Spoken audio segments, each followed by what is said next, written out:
તો આ તરફ વડોદરામાં આજવા સરોવરના દરવાજા ફરી ખોલવામાં આવ્યા છે। આજવા સરોવરના 62 દરવાજા ખોલવામાં આવ્યા। આજવા સરોવરનું લેવલ જાળવવા માટે આ નિર્ણય લેવામાં આવ્યો છે। આજવાની જળ સપાટી 212 ફૂટ સુધી લઈ જવા માટે પાણી છોડવામાં આવી રહ્યું છે। હાલ તો આજવા સરોવરની જળ સપાટી 213.65 ફૂટ છે। પાણી છોડાતા વિશ્વામિત્રી નદીની જળ સપાટીમાં વધારો થશે અને હાલ વિશ્વામિત્રી નદીની જળ સપાટી 12.63 ફૂટ છે।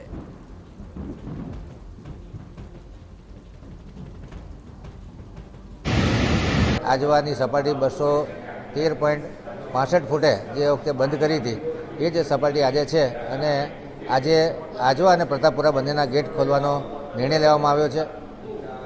બીજા કેચમેન્ટ એરિયામાંથી કોઈ પાણીની આવક વિશ્વામિત્રીમાં થઈ નથી રહી। ક્રમશઃ વિશ્વામિત્રી સપાટીમાં ઘટાડો નોંધાઈ રહ્યો છે, ત્યારે સેફ સ્ટેજ જણાતા આજે આજવા અને પ્રતાપપુરાના દરવાજા ખોલવાનો નિર્ણય લેવામાં આવ્યો છે।